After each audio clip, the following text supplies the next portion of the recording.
there, Internet. I'm Annie. I'm Kit. And I'm Mac. And this is the Gem Jam, where we do an issue-by-issue recap of Gem Dimensions, because outrageous Look. There's 2 issues of these left. I don't know if I have this in me to completely rewrite this whole intro that I did for 100 episodes. We're doing our best here, guys. It's Gem Dimensions issue 3. How are you?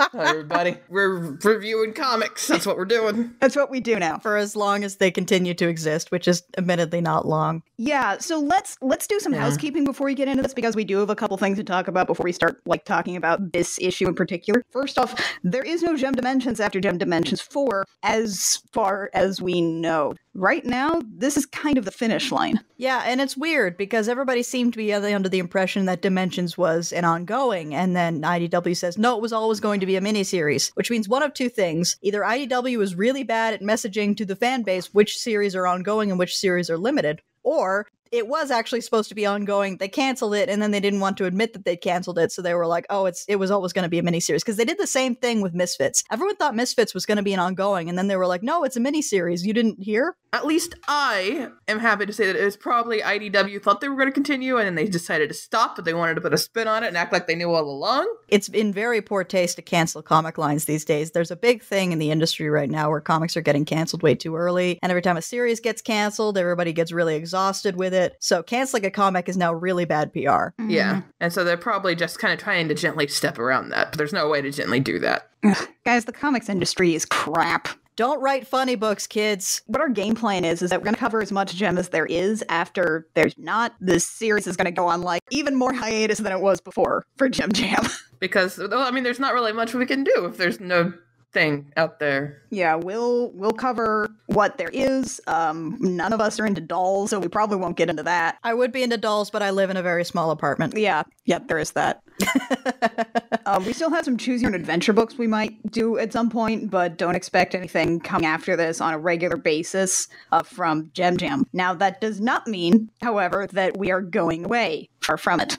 We still have I Will Fight You, we still have Date Me Damn It, and we do have Jim Jammer now. Yeah, we just started a new D&D live play podcast. Well, not live play, actual play, whatever the word is. We play D&D, and it's with my mom with a bit of a twist that we won't spoil here, but judging by the name, some of you can probably guess what it is already. The setting that we're working with is something that Kit is very passionate about, that she's put a lot of thought into, and she is our DM, and I am very excited to encounter more of these things that she is doled out in little bits and pieces to me. It's gonna be a lot of fun. Also, I might have a mild nervous breakdown because I am now DMing 2 campaigns at once with an intermittent third. We believe in you. It's fine. I don't sleep a whole lot. It's fine. We actually brought on the prolific Jake Mason to produce Gem Jammer. Yeah, so he's editing it for us.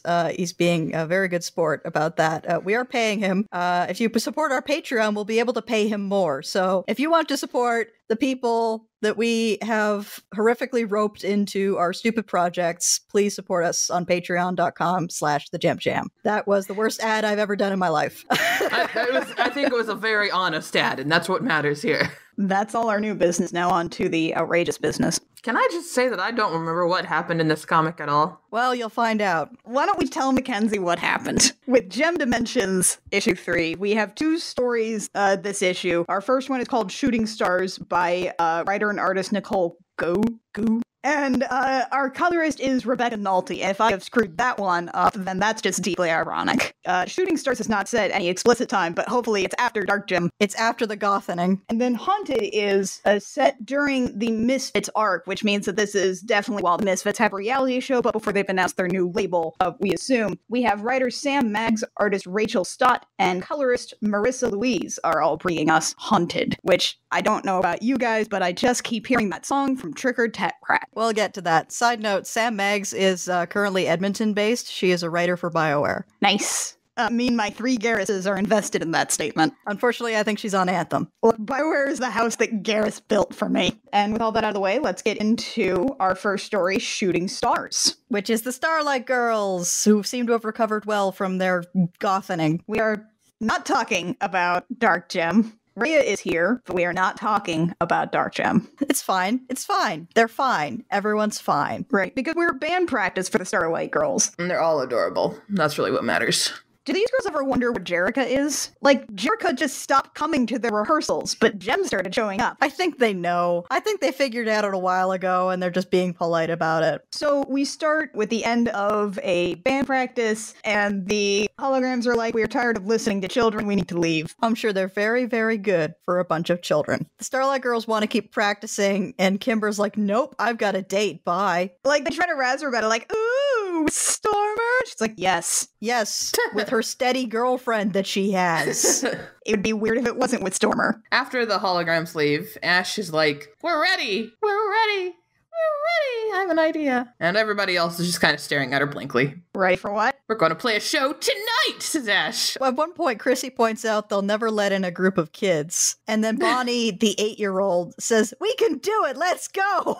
And then they're like, yeah, okay. Yeah, that 8-year-old's right. And of course, let's be clear, they're going to a coffee shop. It's not like they're trying to get into a bar or anything. Yeah. The holograms are piled up like Scooby-Doo characters on the other side of the wall listening in because they knew they probably dropped that there's going to be that open mic night at Roasters as like a really unsubtle hint that they should go and play it. Oh, you're right. What's really cracks me up here is that Aja is like, they're not little girls anymore, Jerrica. And like, Bonnie's 8. Yeah. Like, you can make that case for like Ash and Chrissy and a bunch of the older kids. Bonnie is literally an 8-year-old. She is a child. Somebody gave her a tambourine and she decided she was also in the band. She is still definitely a little girl. And Jerrica's like, what then? And Aja's like, well, obviously we follow them and keep to the shadows. They'll never know we were there. Like black cats in the night. Black cats with extremely brightly colored hair and clothing. And I think Shayna is literally wearing a bodysuit covered in sequins. And meanwhile, Kimber's like, yeah, okay, but I wasn't lying about my date. I do love my girlfriend. And Shayna's like, no, you're a mom tonight. And she's like, but Stormer. And Jerrica's like, bring Stormer. She'd love to come. Come on. Can you imagine that conversation between Kimber and Stormer? Yeah, you know that date we were supposed to have tonight? Well, instead we're going to be like fifth wheeling it for a bunch of foster girls. Stormer is many wonderful things, but good at schemes is not among them. This is unequivocally in the realm of schemes. Meanwhile, the Starlight Girls have a shopping cart. They have loaded all of their band equipment into a shopping cart. I'm pretty sure you can't fit a drum kit in a shopping cart, and in fact, they managed to fit exactly one drum in there. And now they filled the shopping cart. Bonnie is carrying like a lot of really heavy, really breakable audio equipment by her little tiny self. Meanwhile, everyone's giving Ash a hard time for, not helping. And Ash tries to claim it's because she's got a big brain going and working right now. And everybody's like, look, we have to do this together. Smash cut to open mic night. Which it turns out it's 18 and over at Roasters Coffee today. Which means that this coffee house has a bouncer. Why is it 18 and over? Are they licensed? What might happen, and I actually have an explanation for this, is that there's, around Seattle, you may know that there are a lot of coffee shops. There's one that's very near me that also sells wine,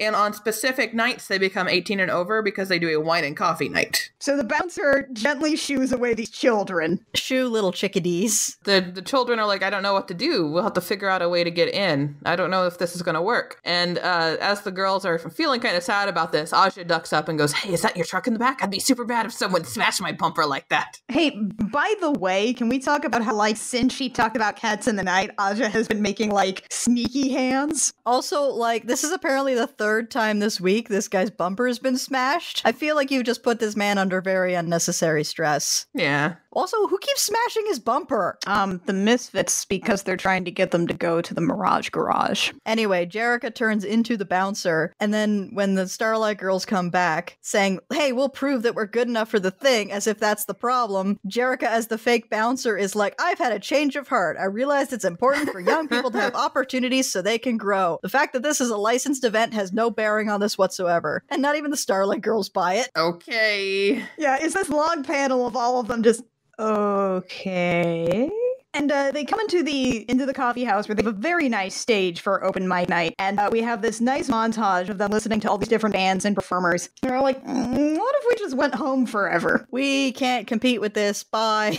And then instead we get what is kind of a 2-page spread here that's actually very cute. We are the Starlight Girls, and this is No Damsel. And we get this really cute page of everybody playing. And then we get to the end and there's like that really long feedback scream as just there's utter silence out in the room. And here's where the story goes in a direction I was not expecting. The audience just kind of stares. They don't know what to do with this. They were like, is that girl 8? It wasn't very good. Why are these children on stage? But at the back of the coffee house, there are 6 women screaming their heads off. And it's the Holograms, plus Stormer, who's being an awful good sport about her date night being ruined. And then the Starlight Girls get off stage, and they are getting congratulated by the Holograms. And they're like, but we bombed. We sounded awful. They hated us. And Kira's like, so what? Lots of musicians suck. It's fine. It's first step to being a rock star. Look, getting in front of people is absolutely terrifying subtextually. That's why I'm a 9-foot-tall Amazon. Is it just me, or do these final 3 panels look like a Superstar segment? They do. All it takes is a little bravery. That makes you a superstar. That concludes our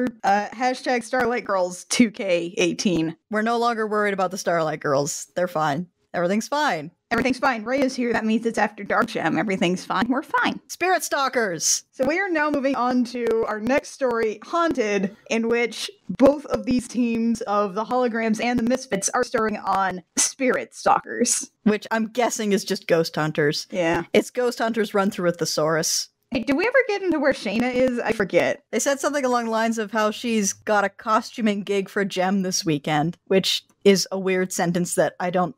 their JEM? Like, how would she have to get the costuming gig? She's in the band. Also, it turns out that, like, photorealistic holograms and Misfits is not actually a good idea. No, it's kind of creepy. It doesn't work super well, if only because that's not the art style that we're really used to. This book has really gone into the cartoony version. I think there's a suspension of disbelief that it's being stalled out at this point. Also, does it explain why both teams have someone wearing goggles, or is that just a fashion choice? I don't know. I don't watch Ghost Hunters. It is my time to shine. Oh no. Well, I guess I haven't seen Ghost Hunters, but I have seen 10 seasons of Ghost Adventures. Oh my. I don't know why I've seen 10 seasons of Ghost Adventures. I don't believe in ghosts. Guys, if you want to listen to Mackenzie talk more about ghost experiences, we have an entire I Will Fight You episode on Grave Encounters. It's true. Now, imagine that, but instead we're basically in the mansion from the opening of Scooby-Doo, Where Are You? Which, theoretically, they're filming a show. I'm guessing this is a hidden camera show because there is no camera crew following anyone around. The important thing is apparently neither of the Misfits nor the Holograms knew that the other band was going to be on the show. Does Jericho look like Paul McCartney on the bottom panel, or is that just me? It's a bit more John Lennon, personally. John Lennon, yeah, that would work. It's great that Jetta points out. You can tell this is like pre-Infinite because at this point Jetta points out, hey, aren't you the manager? Are you here? Because really, why isn't Jim here? Presumably because involving a hologram that can go away at any minute in a hidden camera show is a bad idea. So this is the point where they argue about it. They decide they're not going to participate in this. This stinks. Our label is pushing us around, and the lights go out. And that's presumably Pizzazz screaming because it's green. However, the lights go out and then it's pitch dark, and then it's not pitch dark because Jetta has a flashlight. I do really like these two panels here where Jetta is talking about how, like, ugh, we've got a lot of house to cover here. Just grab the person nearest you. Meanwhile, Blaze, please don't say split up. And split up. I knew it. Blaze has seen Scooby-Doo. Do you want a Daphne? Because this is how you get Daphne. Blaze is so tired, you guys. So everyone wanders off, and then meanwhile, in a dark hallway, Kimber and Stormer smooch. It feels like the setup to a horror movie where, like, they go to smooch in the dark, and then it turns out they're smooching the monster or something, but that doesn't appear to have happened. No, Kimber and Stormer are just gone for, like, basically the rest of the story. Yeah, they're just gone. It feels like they were setting up the whole, hey, all the Misfits and the Holograms in one house, and then they were like, oh god, we have to draw all the Misfits and the Holograms, never mind. Meanwhile, Aja has what she calls as a heat tracker, but definitely looks like something from Ghostbusters. I am a little confused because in the page before this, we actually see, Roxy and Jetta wandering off together. And then abruptly, it looks like we're stuck together with each other for a while, says Aja to Jetta. Yeah, I'm not sure why they split up in this specific section. There's a lot of weird cuts here. It feels like this was going to be a 20-page story, and then they cut it down to 10. As a result, the pacing's all weird. So then we cut to Jerica and Blaze in a bedroom with a spooky ghost around the corner of the bed, I guess. Yeah, there's like a spooky ghost, like, again, straight out of Scooby-Doo in, like, the background of a lot of these shots here. Which nobody ever sees or reacts to, so... Yeah. So it feels like the later revelation of, aha, the ghosts were fake, is kind of like, it falls flat because they never saw saw any ghosts. They're also on a TV show. So, doi? Anyway, Jerrica trips over a wire, I think. I think that's what's happening. She just sort of trips, and then there's a wire in front of her, so I'm not totally sure what's going on, but, it's fine. Anyway, they decide to follow the wire and get to the bottom of this presumably being the fact that the lights went out. The important thing is, Rhea and Roxy are both incredibly strong and kick open doors together. That is a very, very good panel, yes. If the rest of this issue was just Rhea and Roxy walking from room to room, banging open doors by kicking them, and then maybe beating up ghosts, I would be fine. Anyway, they find the craft services table. And they find some crumbs by that. Ghosts don't leave crumbs. And then flash to Pizzazz. Who's by herself, I guess? She hears a great big groan on the floor behind her, is frantically fiddling with her flashlight to turn it on, does turn it on, and oh, it's the rest of the cast. And we're all around a mysterious set of doors that for some reason Roxy and Rhea have not yet kicked open. Why haven't they kicked them open? And apparently every single clue they've been following, up to and including the cold spot, have been pointing at this door. I do think you're probably right that this is something that was originally pitched as a larger issue. Yeah. The pacing's weird. It's weird. Yeah. I mean, it moves very quickly. I bet at some point there were plans to do a Halloween issue. That makes sense. That would do it. But if so, why not just do Trick or Tech Rat again? We all love Trick or Tech Rat. He made a hand in a box. So they open the door and there's some executives in there and they go, "Girls, amazing job. Yeah, that was something." Is that Eric with some real big anime hair? Sidebar, can we call a moratorium on people calling Pizzazz Piz because it never sounds good? It's true. Yeah, I don't know who this lady is. I think she's running the ghost show. Her skin's not dark enough to be Elise. That's probably not Elise. Anyway, we move on, and it turns out that, yeah, they were set up because Ratings Gold having the Misfits and the Holograms in the same house hunting ghosts and punching each other, presumably. And everyone's mad about this for some reason, like they didn't sign up for just a weird spectacle in the first place. And Pizzazz suggests that, she'll expose their fake ghosts. Which everybody will know they're fake ghosts already. That's what it's for. That's the TV show. You don't need the ghosts to be real because the entertainment value is from people freaking out because possibly ghosts. A sidebar, Eric in his first panel here. Is it just me or does his hair make him look like the Egon Spengler character from the Ghostbusters cartoon? I can't tell if this is on purpose or not. Anyway, the comic ends when the Misfits walk out. Yeah, Joker's like, "Hey, we made a good team." Pizzazz is like, "Ha! Your mom's a good team. We out." So that one wasn't very good. Yeah, Honda wasn't very good, you guys. They can't all be winners. Yeah. It does feel like this was supposed to be like a 20-page Halloween special that got cut down to 10, and as a result, the pacing's weird, and not a lot of stuff makes sense, and there's references to things that don't exist in the comic anymore. It's also hard that, it's definitely right next to a cute little Starlight Girl story, and we are invested in the Starlight Girls. We're worried about the Starlight Girls all the time. This doesn't even really have a plot. It's just a series of events, and then it's over. It's like a really truncated, cartoon episode. Yeah, it's like, you remember when we were recapping the cartoon and there was a couple that we were like, this was probably a two-parter at one point, and then it got smashed down into one, and as a result, it just clips away way too fast. Anyway, that's the end of the comic, you guys. That's the end of that one. I still think the anthology format is a good look for JEM. I just wish there were more. There were more anthologies to sort of average out this data here. But only one more to go. We'll talk again next time about some of the other stuff that we'll be doing in the meantime as we're sort of putting Gem Jam in the mothballs. So look for us then. In the meantime, Gem Jam comes out for as long as it will on a Sunday. Our schedule's kind of gone to hell, you guys. Not really through any fault of our own. We've run out of source material to cover. But when it does come out, you can find it on iTunes, SoundCloud, Stitcher, YouTube, and Pippa? Pippa, yeah. We've switched off of SoundCloud. SoundCloud will be shutting down, or our SoundCloud will be shutting down very shortly. Followed shortly by the rest of the service, I'm sure. We've switched over to hosting on pippa.io, which should not change anything if you are listening to us on YouTube or on Apple Podcasts or Stitcher or Google Play. Sidebar, why are you listening to the show on Apple Podcasts? You don't have to live like this. If you're listening to us on SoundCloud, you can listen to us in the pippa.io web client thingy. The show page on Pippa is shows.pippa.io/thegem jam. But yeah, SoundCloud is an increasingly unstable platform that we don't feel comfortable having our entire backlog on. If you want to support the show with that and all of our other Crooked Russian Cam projects, you can do that by a like, rating, review, subscribe, comment. Wherever you find our podcast is always super helpful. Helps our metrics, especially on iTunes. Helps us get discovered. Join us next time for JEM Dimensions number 4, where we'll be wrapping up what currently exists of the JEM comic. Until next time, dear listeners, I'm Annie. I'm Kit. And I'm Mac. And this has been the JEM Jam, where we remind you to let outrageous dogs lie.